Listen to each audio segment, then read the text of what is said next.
조갑제 TV 시청자 여러분 안녕하십니까. 2023년 1월 5일 저녁 5시 42분입니다. 국가정보원은 오늘 국회에서 열린 정보위원회 전체 회의에서 최근 일본 요미우리 신문이 보도한 리용호 전 북한 외무성 처형설과 관계하여 숙청된 것은 사실이지만은 처형 여부는 확인되지 않았다고 했습니다. 국민의힘 유상범 의원과 윤건영 더불어민주당 의원이 회의 후에 기자들에게 브리핑을 한 내용입니다. 리용호 숙청 원인에 대한 질문에 대해서는 구체적인 숙청 원인이나 배경은 보고받지 못했다면서 리용호와 함께 숙청된 외무성 관련자들이 총 몇 명인지에 대한 질문에 대해서도 그 부분은 확인하지 못했다고 했다는 겁니다. 리용호는 2016년부터 2020년까지 외무상을 지낸 사람인데 합리적인 사람이고 외국 경험이 많은 사람으로 알려져 있는 전형적인 테크노크라시입니다. 한편 리용호와 같이 근무한 적이 또 있는 북한 고위 외교관 출신 태용호 의원은 처형설에 대해서는 일단 의문을 제기를 하면서 만약 처형되었다면은 북한의 엘리트층이 김정은과 헤어질 결심을 하지 않을까 하는 그런 페이스북 글을 올린 바도 있습니다. 국가정보원은 오늘 회의에서 지난 연말에 서울 상공에 들어온 북한의 무인기가 용산 대통령실을 촬영했을 가능성을 배제할 수 없다고 밝혔습니다. 이 말도 국회 정보위 감사인 더불어민주당 윤건영 의원이 정보위 전체 회의 후 기자들에게 한 브리핑 내용입니다. 용산 대통령실 촬영 가능성에 대한 우려를 표명했고 가능성이 있다는 답변을 받았다고 했습니다.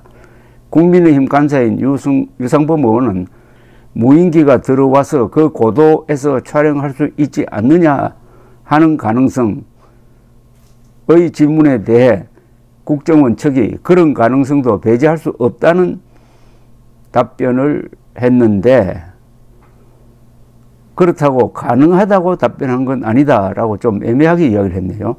윤건영 의원은 항적 조사와 관련하여 비행금지 구역을 지나간 것으로 확인했다고 보고를 받았다. 12대가 침투했다는 언론 보도에 대해서는 국정원은 사실과 다르다. 기존 보도대로 5대가 맞다라고 했다는 겁니다. 윤건영 의원은 이어서 국정원은 현재 길이 1에서 6m급 소형기 위주로 20여 종 500대의 무인기를 북한이 보유 중인 것으로 파악하고 있다면서 원거리 정찰용 중대형 무인기를 개발하는 동향이 포착되었으나 초기 단계로 파악하고 있으며 고성능 탐지 센서 등 기술 확보가 관건이고 국정원은 관련 동향을 예의주시하고 있다고 설명했다고 전했습니다. 이 무인기 침투는 그동안에 국정원이 나서지 않고 국방부가 일관되게 가능성이 없다. 그런 일이 없었다고 부인을 하다가 야당에서 그 항적을 입수를 해가지고 항적을 그려보니까 용산 상공을 지나간 것으로 파악이 된다라고 주장을 했습니다. 그래도 군에서는 그런 일이 없다라고 하다가 어제 윤석열 대통령에게 국방장관이 실토를 했다는 겁니다.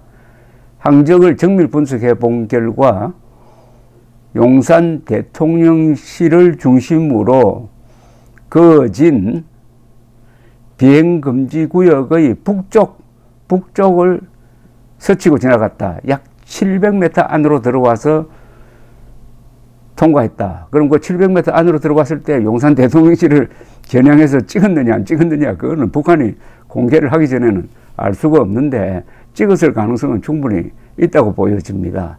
그리고 상공 3km를 지나갔다고 하면은 거기서 비스듬하게 용산 대통령실을 촬영할 수 있을 것이라고 생각합니다.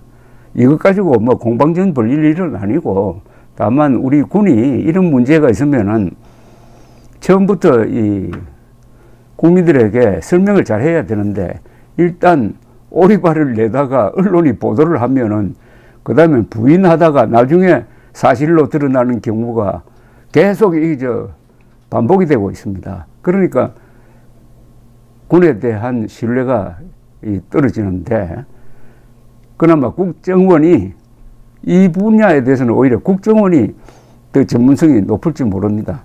국정원이 촬영 가능성이 있다라고 이제 정리를 했습니다. 감사합니다.